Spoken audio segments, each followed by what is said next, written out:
おいくつの頃からこういう料理の世界に入るんですか？15ですね。中学卒業してすぐなんで。福島の方で割烹屋さんとか割烹居酒屋とかそういうところでいて、寿司はあんまり携わらなかったんですよ。東京に来る機会があったんで、そこから東京で寿司をいろいろ教わったっていう感じですかね。最初何からいきます？小肌です。あ、小肌ってよく江戸前のお寿司でよくはい定番の、小さい魚は全部小手羽でやってやる方がいいと思いますね。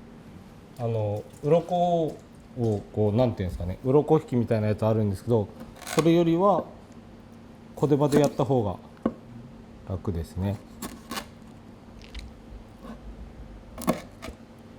小さい包丁っていうのは小回りが利くんで、小さい魚をおろす時にはすごく包丁の刃先が感覚でつかみやすいんですよね。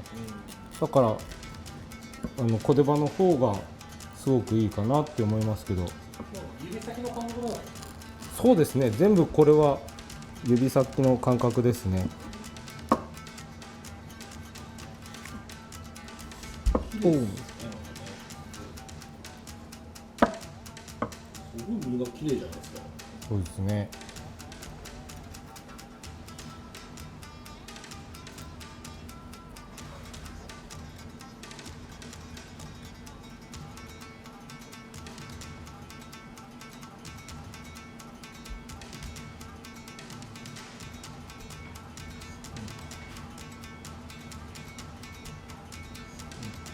大きい小肌の場合はこれをやりますね。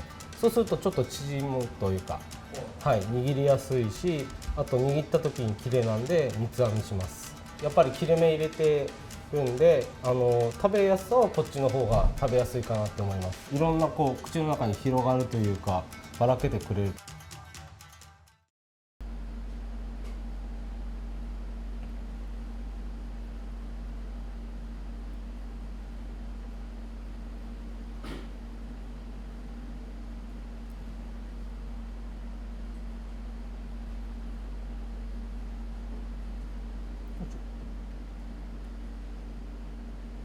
小肌です。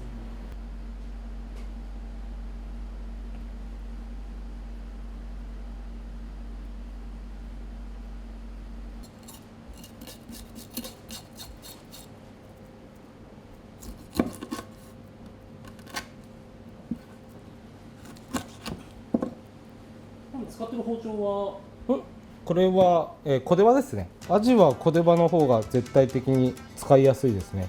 あんまり大きいとその魚の身の負担にかかるんで、小手羽の方が身に負担はかからない。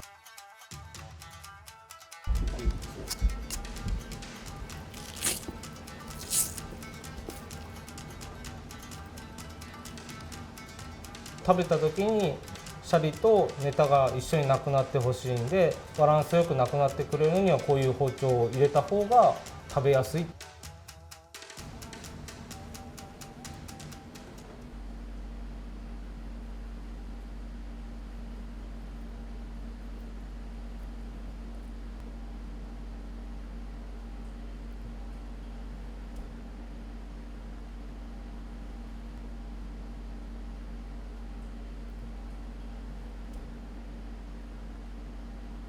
サンマおろします。今が旬ですね、本当に。こっち大きいサイズで、12尾入りのサンマですね。だからすごく大きいです。パンパンですね。そうですね。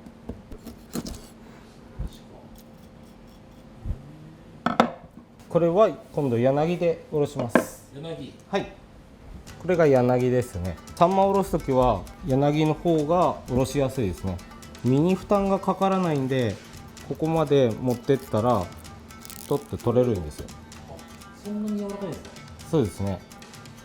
これは仮に小手羽と同じことをしてもできるんですか？できますけど、包丁の入り方がすごく柳の方が入りやすいんで、自分は柳の方が絶対的にはいいと思いますね。長いから扱いづらいとかないんですか？ないです、全然。逆に小出刃よりも柳の方が使いやすい。この包丁、これなんですか？これ切り付け包丁ですね。切り付け包丁。はい、食べた時に食感がいいように包丁を入れてあげてます。自分の握りがバランスよく食べてなくなってほしいんで、包丁は結構入れますね。めっちゃ細かいですね。細かい方が醤油も入りやすいんですよ。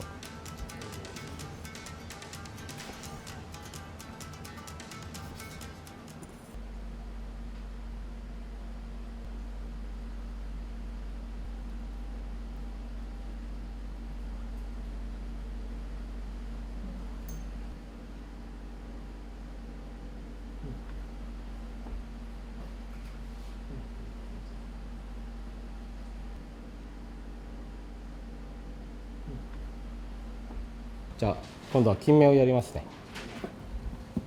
最初鱗を引いていきます。これは、千葉県銚子の金目ですね。大きいですね。まあこれでもちっちゃい方ですね。1キロあるかないかぐらいなんで。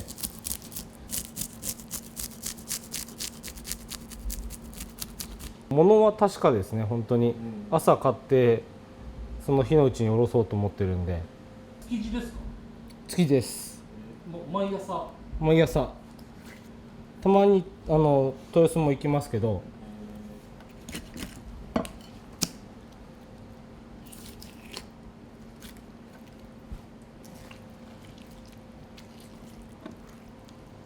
これは合出刃ですね。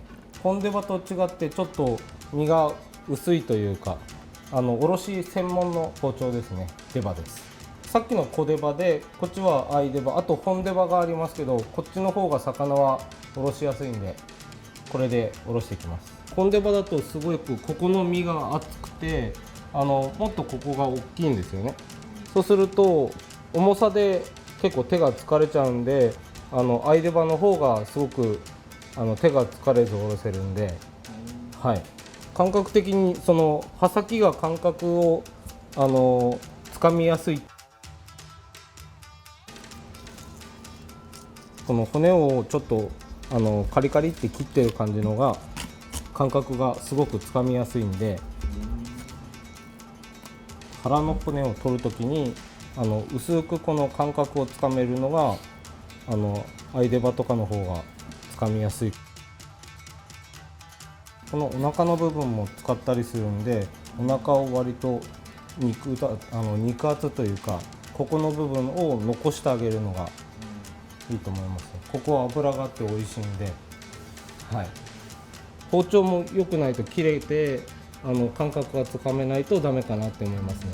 はい、全部自分の包丁を使うんで、その人が自分の感覚をつかめるような包丁を使うのが一番かな。これはもう30年ぐらい使ってるんで、はい、30年使ってますか？これ30年です。はい。すごいピカピカで切れてますね。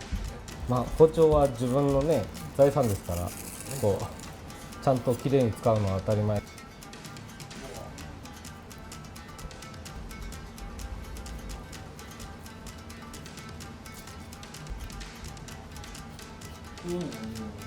歯切れが良くするように包丁を入れてあげます。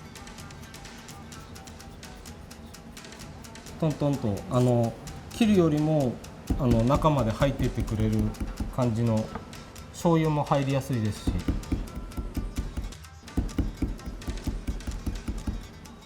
シャリとネタが一緒になくなってほしいんで、バランスよくなくなってくれるにはこういう包丁を入れた方が食べやすい。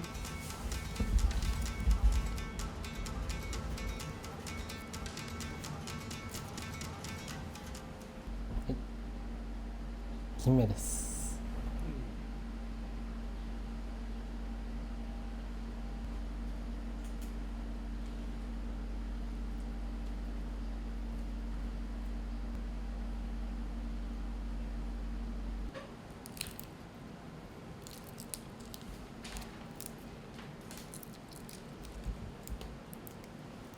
これ車エビですね。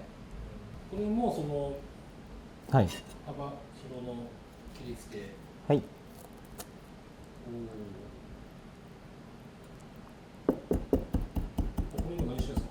これは歯切れよく食べた時になくなってくれるように、包丁を入れてあげてます。